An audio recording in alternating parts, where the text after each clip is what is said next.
हमने अपने गांव में सुना है, आपने भी सुना होगा, एक परिवार जो बहुत धनाढ्य हुआ करता था, बहुत संपत्तियां होती थी उसके पास, बहुत रसूख होता, लेकिन फिर 2-3 पीढ़ियों बाद एक ऐसा लड़का पैदा होता है जो संपत्तियां बेच देता है, परिवार को गरीबी में ढकेल देता है, रसूख जाहिर है कम होता चला जाता है। कोई भी शायद ही ऐसा लड़का बनना चाहे। खैर छोड़िए गाँव की हकीकतों को, देश की बात करते हैं। देश नहीं बिकने दूंगा का नारा देने वाली मोदी सरकार पर बड़े आरोप लगते हैं, वो संसाधन बेच रही। आरोपों को दम मिलता है डिसइन्वेस्टमेंट की नीतियों से। सार्वजनिक कंपनियों की हिस्सेदारी बेची जा रही है और रुपए जुटाए जा रहे हैं। ओएनजीसी, कोल इंडिया, एनएचपीसी, एयर इंडिया के बाद अब IMPCL, Indian medicine pharmaceutical corporation limited की बारी आई है।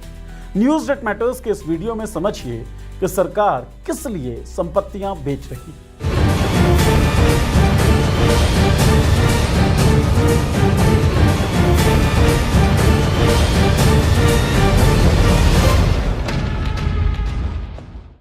नमस्कार, मैं हूं नीरज और आप देख रहे हैं पॉलिटिक्स। मोदी राज में एक के बाद एक सरकारी कंपनियां या तो बेची गई या उनमें हिस्सेदारी घटाई गई या उन्हें एक सरकारी कंपनी से दूसरी सरकारी कंपनी को ट्रांसफर किया गया। नाम दिया गया डिसइन्वेस्टमेंट। साल 2014 से 17 तक सरकार ने ओएनजीसी, कोल इंडिया, एनएचपीसी जैसी बड़ी पीएसयू कंपनीज में से 5 से 15% हिस्सेदारी बेची। 2016 से 17 में डिसइन्वेस्टमेंट से 46,247 करोड़ रुपए जुटाए गए और 17-18 में रिकॉर्ड 1,56,000 करोड़ रुपए तक पहुंचा। फिर साल 2021-22 में एयर इंडिया को टाटा सन्स को सौंप दिया गया।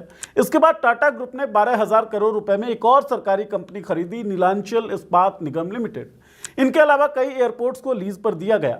अब इस कड़ी में एक और सरकारी कंपनी आईएमपीसीएल यानी Indian medicine pharmaceutical corporation limited को बेच दिया गया है। दिल्ली की एक प्राइवेट कंपनी स्काईमैप फार्मास्यूटिकल्स ने 121 करोड़ रुपए में इसे खरीदा है। 100% हिस्सेदारी, पूरा मैनेजमेंट, कंट्रोल, सब कुछ। सरकार का इस कंपनी से अब कोई लेना देना है नहीं। आईएमपीसीएल कोई घाटे में डूबी, बंद पड़ी, जर्जर सरकारी कंपनी नहीं थी। आईएमपीसीएल फिलहाल 656 क्लासिकल आयुर्वेदिक, 332 यूनानी और 71 प्रोप्राइटरी आयुर्वेदिक दवाएं बना रही थी। 2020-21 में कंपनी ने 164.33 करोड़ रुपए का टर्नओवर दर्ज किया और करीब 12 करोड़ रुपए का मुनाफा भी कमाया था, यानी कंपनी मुनाफे में चल रही थी। सवाल यह है कि प्रॉफिट कमाने वाली कंपनी को सरकार ने बेचा क्यों? कंपनी बेचा क्यों? इसका जवाब सरकार ने साफ तौर पर दिया नहीं, लेकिन फाइनेंस मिनिस्ट्री के बयान में एक लाइन है जो सब कुछ बता देती है। यह बिक्री 2026-27 के 80,000 करोड़ रुपए के डिसइन्वेस्टमेंट और असेट मोनेटाइजेशन टारगेट का हिस्सा है। यानी सरकार को पैसा चाहिए और पैसा जुटाने का एक तरीका यह है कि जो सरकारी संपत्तियां हैं उन्हें बेचते जाओ। यह पूरी बिक्री प्रक्रिया दरअसल नवंबर 2017 में शुरू हुई, जब cabinet committee on economic affairs ने आईएमपीसीएल की स्ट्रेटेजिक सेल को इन प्रिंसिपल मंजूरी दी। उसके बाद सितंबर 2023 में प्रीलिमिनरी इंफॉर्मेशन मेमोरेंडम जारी हुआ। 7 बोलीदाताओं ने रुचि दिखाई और दिसंबर 2025 में फाइनेंशियल बिड्स मंगाई गई। 20 जनवरी 2026 तक 2 बोलियां आई। लगभग 9 साल की लंबी प्रक्रिया के बाद यह सौदा हुआ और आखिरकार स्काईमैप फार्मास्यूटिकल सबसे ऊंची बोली लगाने वाली कंपनी बन गई और 164 करोड़ रुपए सालाना टर्नओवर की कंपनी को 121 करोड़ रुपए में खरीदा गया। फाइनेंस मिनिस्ट्री के बयान से जो समझ आता है वो ये कि सरकार के पास पैसों की कमी है, इसलिए इसे बेचा गया है। सवाल यह है कि सरकार के पास पैसों की कमी क्यों है? क्या सरकार के पास टैक्स कलेक्शन घट रहा है? फाइनेंशियल ईयर 25 यानी 2024-25 में देश का कुल जीएसटी कलेक्शन 22 लाख करोड़ रुपए था, जो एक साल पहले के मुकाबले में 9.4% ज्यादा है। इससे पहले फाइनेंशियल ईयर 24 में 20 लाख करोड़ रुपए, 23 में 18 लाख करोड़ और 22 में 14.80 लाख करोड़ रुपए आए थे। पिछले 5 सालों में जीएसटी कलेक्शन दोगुना हो चुका है। फाइनेंशियल ईयर 21 में यह 11.37 लाख करोड़ रुपए था, यानी हर साल सरकार जीएसटी से 20 से 22 लाख करोड़ रुपए जुटा रही। पेट्रोल और डीजल को जीएसटी से बाहर रखा गया है। इन पर सरकार अलग से एक्साइज ड्यूटी लगाती है, जो पूरी तरह केंद्र सरकार की जेब में जाती है। 2014 में जब बीजेपी सत्ता में आई तब पेट्रोल पर एक्साइज ड्यूटी 9.48 रुपए प्रति लीटर और डीजल पर 3.56 रुपए प्रति लीटर थी। इसके बाद एक्साइज ड्यूटी बढ़ती ही गई, भले ही क्रूड ऑयल के दाम कितने भी गिरे हों। 2014 से 16 के बीच जब क्रूड ऑयल सस्ता था तब एक्साइज ड्यूटी 9 बार बढ़ाई गई। फिर आया 2020 कोविड का दौर। अप्रैल 2020 में WTI क्रूड का भाव -$37 प्रति बैरल चला गया। अब आपको लग सकता है कि किसी भी चीज का भाव माइनस में कैसे जा सकता है। समझिए, तेल को फ्यूचर कॉन्ट्रैक्ट के जरिए खरीदा बेचा जाता है। मतलब आज आप एक कॉन्ट्रैक्ट खरीदते हैं कि मैं अगले महीने 1000 बैरल तेल लूंगा इतने दाम पर। यह कॉन्ट्रैक्ट बाजार में ट्रेड होता है। कोविड के समय समस्या यह थी कि तेल प्रोड्यूसर्स सऊदी अरब, रूस, अमेरिका सब पूरी क्षमता से तेल निकाल रहे थे, लेकिन दुनिया में तेल रखने की जगह यानी स्टोरेज पूरी तरीके से भर चुकी थी।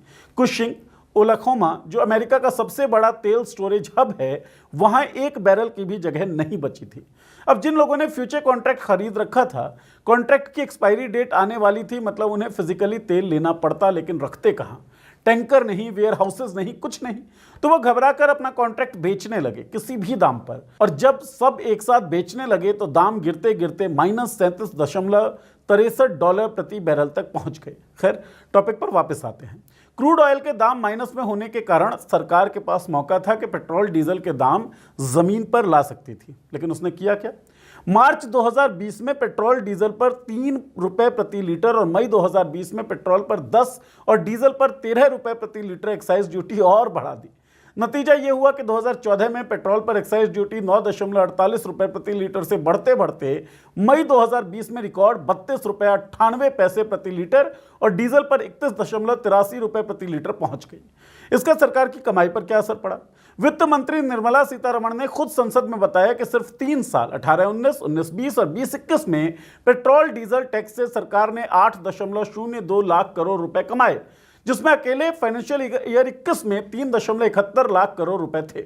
और केंद्र सरकार की पेट्रोलियम सेक्टर से कुल कमाई 2014-15 के 1.72 लाख करोड़ रुपए से बढ़कर 21-22 में 4.92 लाख करोड़ रुपए हो गई, यानी 7 सालों में 186% की बढ़ोतरी।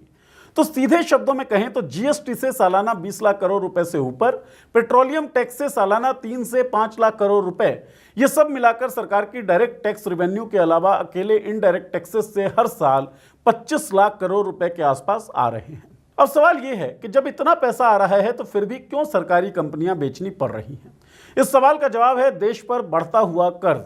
सरकार के बजट में खर्चे का सबसे बड़ा मद रक्षा, शिक्षा, स्वास्थ्य में नहीं जाता, यह जाता है देश पर बढ़ते हुए कर्ज का ब्याज चुकाने में। फाइनेंशियल ईयर 27 यानी 26-27 के बजट में इंटरेस्ट पेमेंट यानी पुराने कर्जों पर ब्याज के लिए करीब 14 लाख करोड़ रुपए से ज्यादा रखे गए। यह सरकार के कुल खर्च का 26% है। सीधे शब्दों में कहें, सरकार अपनी हर कमाई के 100 में से 26 रुपए सिर्फ पुराने कर्ज का ब्याज चुकाने में लगा देती है। फाइनेंशियल ईयर 24 में इंटरेस्ट पेमेंट 10.7 लाख करोड़ रुपए थी। फाइनेंशियल ईयर 25 में 11.9 लाख करोड़ रुपए हो गई, यानी सिर्फ एक साल में 11% की बढ़ोतरी। अब यह 14 लाख करोड़ रुपए पार कर चुकी है। इंटरेस्ट पेमेंट्स की तुलना बाकी देश से देखिए। भारत के 26% के मुकाबले अमेरिका में 12.9%, चीन में 4 से 5% और जर्मनी में तो महज 1 से 2%। यानी दुनिया की बड़ी अर्थव्यवस्थाओं में भारत सरकार अपनी कमाई का सबसे बड़ा हिस्सा ब्याज में उड़ा देती है। ये नौबत कैसे आई, ये समझिए। दैनिक भास्कर की एक रिपोर्ट के मुताबिक सितंबर 2023 तक भारत सरकार पर कर्ज 161 लाख करोड़ रुपए था। साल 2014 में केंद्र सरकार पर कर्ज 55 लाख करोड़ था। 2023 तक अगले 9 सालों में यह लगभग 3 गुना बढ़ गया। यह कर्ज अब 200 लाख करोड़ तक होने का अनुमान है। अब आपको लग सकता है कि कुछ जरूरी इंफ्रास्ट्रक्चर प्रोजेक्ट्स चल रहे हैं, उनके लिए कर्ज तो लिया ही जाएगा, लेकिन सवाल यही है कि क्या ये प्रोजेक्ट्स जरूरी हैं? उदाहरण से समझिए। 14 सितंबर 2017 को बुलेट ट्रेन प्रोजेक्ट की नींव रखी गई। 1.08 लाख करोड़ रुपए के इस प्रोजेक्ट में जापान से भारी कर्ज लिया गया और साल 2022 तक बुलेट ट्रेन चलाए जाने का टारगेट रखा गया। फिर इसे बढ़ाकर 2023 किया गया, फिर 2026 और अब 2028। लगातार बढ़ती डेडलाइन ने इस प्रोजेक्ट की कीमत भी बढ़ा दी। अब यह लगभग 1.5 लाख करोड़ रुपए तक जा सकती है। अब जरा सोचिए, इतनी बड़ी रकम लगाने के बाद भी अगर बुलेट ट्रेन घाटे में रहे तो इसे खराब इन्वेस्टमेंट माना जाएगा या नहीं? ये बातें हवाई नहीं है। डेटा बताता है कि अगर जापान की बुलेट ट्रेन को छोड़ दें तो फ्रांस, साउथ कोरिया, ताइवान जैसे विकसित देशों की भी बुलेट ट्रेन स्ट्रगल कर रही है। ताइवान की बुलेट ट्रेन $1.5 बिलियन के घाटे में है और ये वही जापान की शिंकानसेन ट्रेन है जो इंडिया में आने वाली है। चीन की बुलेट ट्रेन $7.17 बिलियन के घाटे में है। अर्जेंटीना ने बुलेट ट्रेन का आइडिया ड्रॉप कर दिया, कारण बुलेट ट्रेन का किराया लगभग फ्लाइट के बराबर होता है और भारत में तो यह किराया फ्लाइट से भी ज्यादा होने वाला है। यह ट्रेन अहमदाबाद से मुंबई तक का सफर 2 घंटे में तय करेगी। वहीं दूसरी ओर अहमदाबाद से मुंबई की एक फ्लाइट ये दूरी 1 घंटे 15 मिनट में तय कर लेगी। अमीरों के लिए फ्लाइट है, आम आदमी के लिए साधारण ट्रेन। तो बुलेट ट्रेन में कौन बैठेगा? भारत पर कर्ज बढ़ने का दूसरा बड़ा कारण है रुपए का कमजोर होना। जब भी रुपए की वैल्यू घटती है तो भारत का कर्ज भी बढ़ जाता है। भारत का ज्यादातर एक्सटर्नल कर्ज डॉलर में है, इसलिए जब भी डॉलर के मुकाबले रुपया गिरता है तो रुपए की कम वैल्यू के कारण डॉलर महंगा हो जाता है। उसका सीधा असर हमारे कर्ज पर पड़ता है। हमें सेम अमाउंट ऑफ डॉलर्स के कर्ज को चुकाने के लिए और ज्यादा रुपए खर्च करने पड़ते हैं। साल 2024 से 2025 तक हमारा कर्ज 70 बिलियन डॉलर बढ़ा। इसमें से लगभग 12 बिलियन डॉलर का कर्ज तो सिर्फ रुपए के कमजोर होने की वजह से बढ़ा था। यानी अगर रुपए की वैल्यू ना घटी होती तो हमारा कर्ज भी उतना ज्यादा नहीं बढ़ता। तो कुल मिलाकर कहा जाए तो मामला यह है कि हमारे टैक्स का पैसा जा रहा है इंटरेस्ट पेमेंट्स में और पीएसयूज को बेचकर देश चलाया जा रहा है। किसी भी परिवार में अगर घर का खर्च चलाने के लिए हर साल जमीन बेचनी पड़े तो लोग समझ जाते हैं कहीं ना कहीं आर्थिक योजनाओं में समस्या है, फाइनेंशियल प्लानिंग में दिक्कत है। लेकिन जब सरकार ऐसा करती है तो उसे स्ट्रेटेजिक डिसइन्वेस्टमेंट, एसेट मोनेटाइजेशन और रिफॉर्म जैसे आकर्षक नाम दे दिए जाते हैं। सवाल सिर्फ आईएमपीसीएल का नहीं है। सवाल यह है कि अगर टैक्स कलेक्शन लगातार रिकॉर्ड बना रहा है, अगर जनता पेट्रोल डीजल पर भारी टैक्स दे रही है, अगर सरकार लगातार नया कर्ज ले भी रही है, तो फिर सरकारी कंपनियां और सार्वजनिक संपत्तियों को बेचने की जरूरत क्यों पड़ रही है? हो सकता है सरकार के पास इसके अपने तर्क हों, हो सकता है निजीकरण कुछ क्षेत्रों में बेहतर नतीजे भी दे, लेकिन यह सवाल तो पूछा ही जाएगा कि जो संपत्तियां दशकों तक जनता के पैसे से बनाई गई, उनका भविष्य क्या है? क्या आज का राजस्व जुटाने के लिए कल की आय के स्रोत खत्म किए जा रहे हैं? क्या देश की अर्थव्यवस्था उस दिशा में जा रही है जहां संपत्तियां बढ़ नहीं रही बल्कि धीरे धीरे कम होती जा रही हैं? अब फिर से एक बार उस कहानी के बारे में सोचिएगा जो इस वीडियो की शुरुआत में मैंने आपको बताया था। उस कहानी पे आपकी क्या राय है, आपकी क्या टिप्पणी है, हमें इंतजार रहेगा उनको जानने का। इस वीडियो कमेंट सेक्शन में अपनी टिप्पणियां, अपनी राय लिखकर हमें ज़रूर भेजिए। बहुत बहुत शुक्रिया।